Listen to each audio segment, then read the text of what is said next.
Assalamualaikum pemirsa, jumpa lagi dengan saya petani kelapa sawit yang selalu ingin berbagi cerita dengan Anda supaya setiap pokok kelapa sawit kita bisa produksi secara maksimal.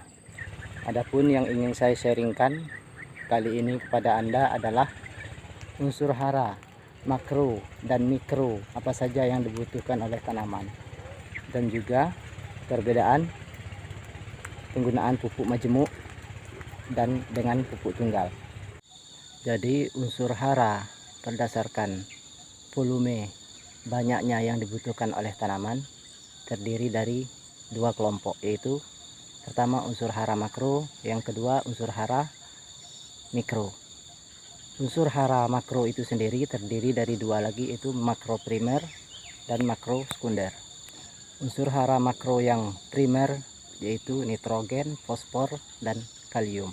Sementara makro sekunder seperti magnesium, kalsium, dan sulfur atau belerang.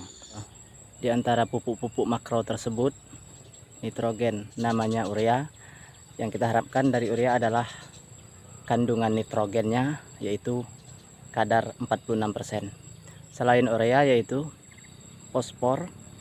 Unsur fosfor ini kita dapatkan dari pupuk yang dengan merek SP36, SP18, juga ada juga yang namanya TSP dengan kadar 45% fosfor. Kemudian yang ketiga yaitu kalium.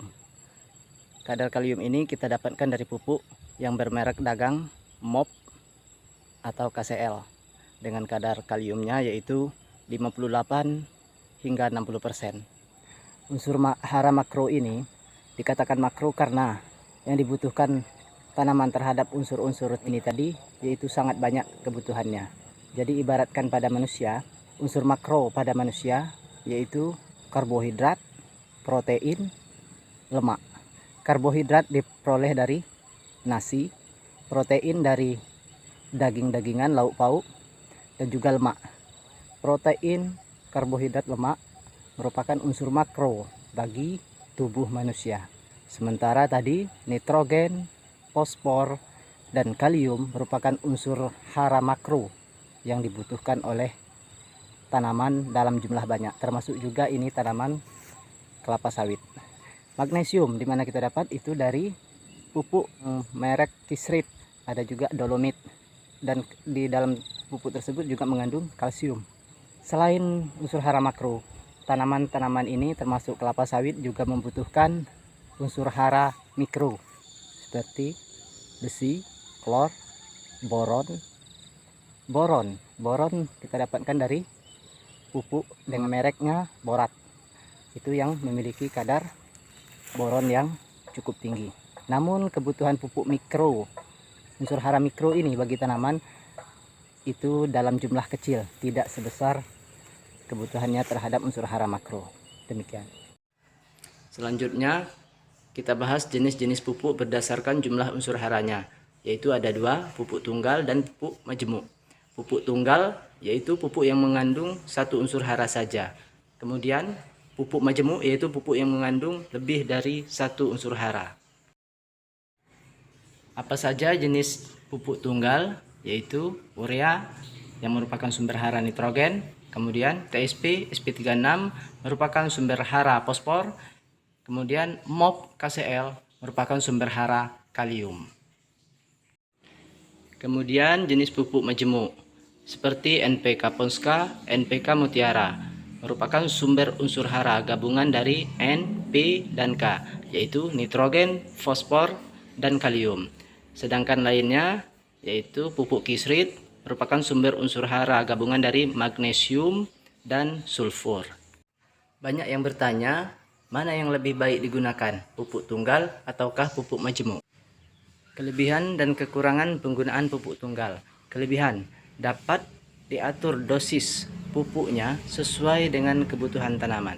Sedangkan kekurangan, harus berulang kali memupuk dalam satu rotasi. Contohnya, kita untuk memberikan zat nitrogen, fosfor, dan kalium dalam satu rotasi berarti kita harus 3 kali melakukan pemupukan dalam satu rotasi. Kelebihan dan kekurangan penggunaan pupuk majemuk. Kelebihan yaitu cukup 1 kali memupuk dalam satu rotasi pemupukan. Artinya ini kita memberikan unsur hara nitrogen, fosfor, kalium cukup dengan melakukan satu kali pemupukan dalam satu rotasi. Sedangkan kekurangannya yaitu tidak dapat kita mengatur dosis pupuk dengan tepat sesuai yang dibutuhkan tanaman. Pupuk urea ini dia pupuk yang mana kadar nitrogennya yaitu 46%. Inilah dia pupuk urea yang akan kita gunakan, dan ini takarannya yang kurang lebih isi takaran 4 on. Mari ikuti saya mengencerkan pupuk urea ini.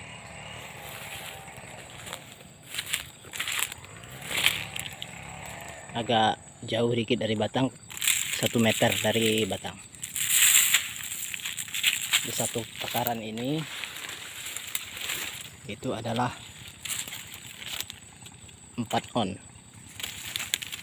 Harus ditabur secara merata.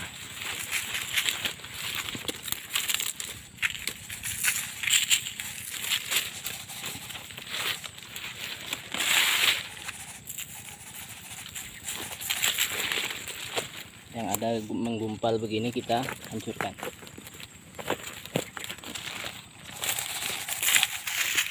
Ada juga yang menggumpal.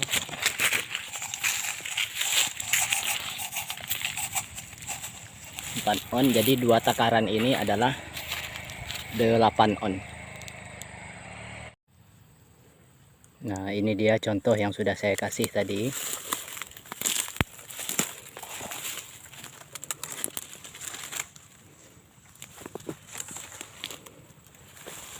Oke, demikianlah pemirsa yang ingin saya sharingkan kali ini, yaitu tentang pemupukan urea di setiap pokok kelapa sawit kita. Jangan lupa subscribe, like, share, and comment. Assalamualaikum warahmatullahi wabarakatuh.